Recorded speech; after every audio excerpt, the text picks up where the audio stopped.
Hey y'all, this YouTube channel is about homicide and hookah with a little bit of horror. It's where I smoke my hookah and I tell you about some homicide or I tell you about something that's horrifying. So let's get into it. Y'all, today is Christmas. Merry Christmas to everybody. Happy holidays from my hookah to y'all. But sadly, I am here to tell y'all a homicide. So let's get into it.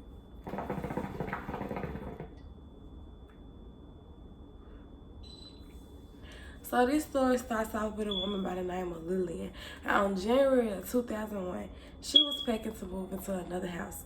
Now, her mama came over to the house to help her pack and help her move. And her mama had seen a package on the floor that was wrapped in Christmas wrapping paper. It didn't have no to who, or it didn't have no who it's from. All it said was, sorry this was late, because it was January.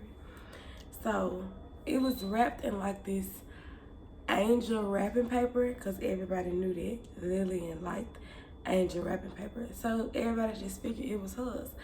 So her mama gave it to her. As she began to open this present, she seen like a little green fisherman kind of box or whatever. She opens the box and boom, a bomb explodes, throwing Lillian across the room, and it blew a hole into the roof.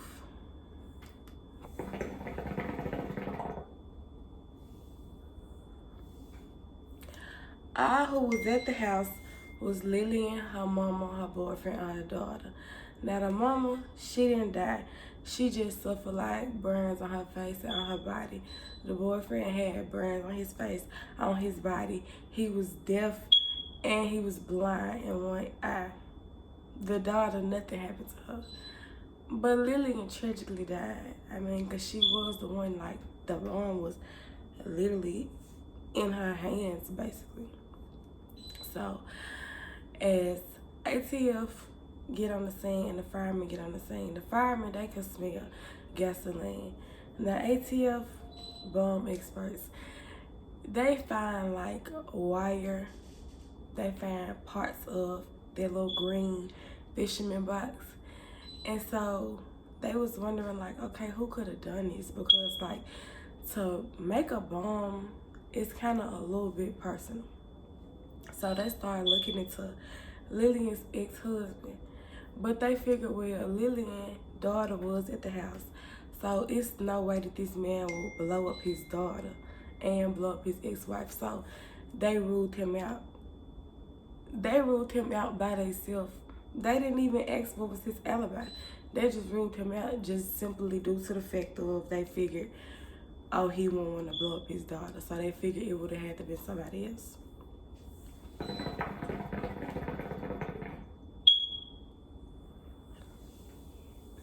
So FBI then learned that Lillian's mom at her job had just got a bomb threat a couple of days ago. And it was from a lady who they said had a southern deep voice, but they was like, women don't really make bombs. And the woman who they expected, who they suspected the caller to be, was Lillian's boyfriend, ex-girlfriend, because they had some stuff going on with custody of the child.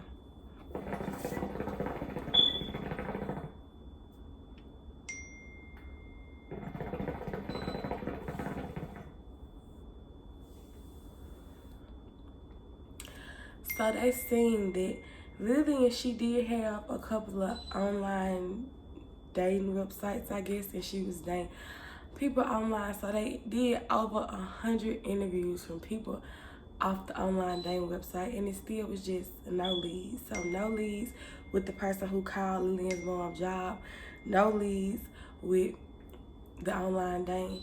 So they started back looking into the ex-husband, because like I said, he didn't even have an alibi. They just suspected that, oh, he didn't blow up Lillian. They go to his house and he was missing his computer.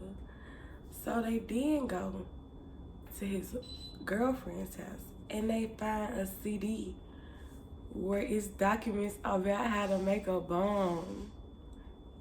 You're guilty, sir. You're guilty.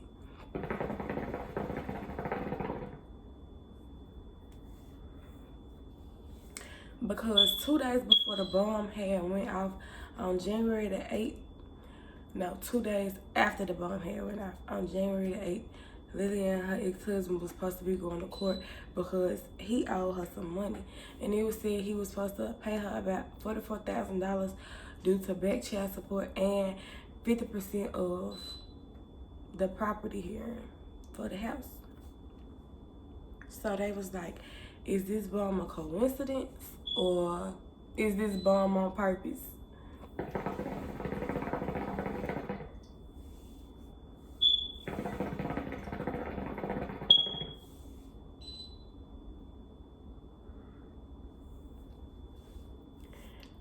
So when they saw the documents about how to make a bomb, they go to his house and they swept up his kitchen, and under the microscope they saw that it was gunpowder residue on his kitchen floor.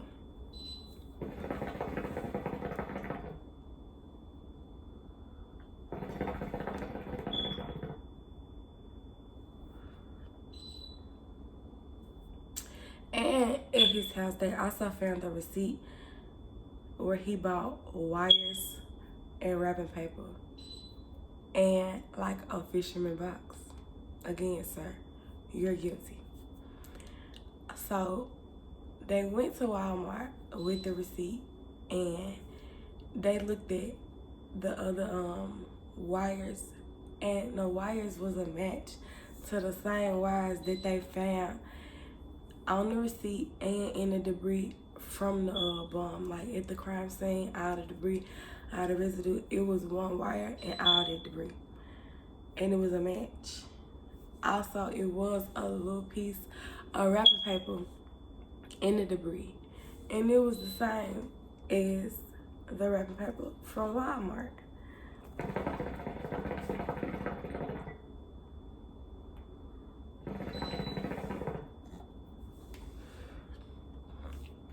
So, with all the evidence stacked up against him, they trying to charge him, but his alibi is he was at home on his computer, and he's still saying that he wasn't the one who made the bomb or delivered the bomb.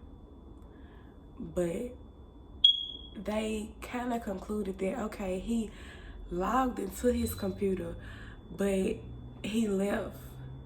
And so just due to the fact of him not being on the computer, not being in his email logged him out just without him being on it for a while. He wasn't even at the house to log himself out. Meanwhile, he driving to go deliver this bomb. And so the bomb goes off and he go to work 45 minutes early. He never even went to work early, ever.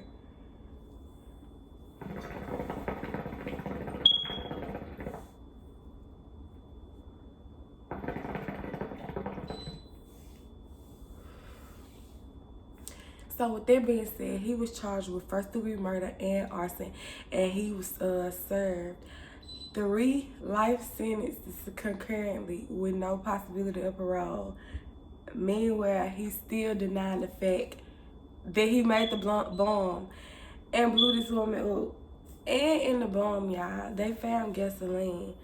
So not only did he blow the woman up, he burnt the woman up. Like, damn, all this because you didn't want to pay her $44,000. You could have just not paid her. But now you blew her up and you going to jail and you never getting out. For what? Because you didn't want to pay back child support. And like, damn, your daughter was at the house. What if your daughter, with her being a child, would have just seen a gift and was like, oh, let me open this gift up. Then boom, your daughter would have died. Because you didn't want to pay back child support.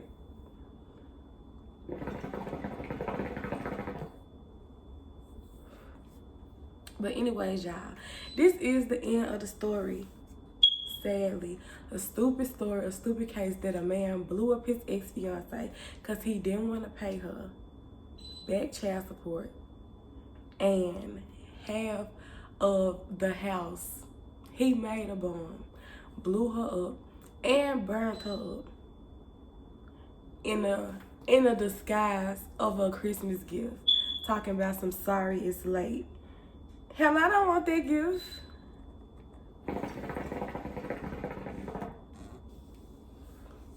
But like I said, this is the end of the story. Like, comment, share, and subscribe. And happy holidays. Merry Christmas. Thank y'all.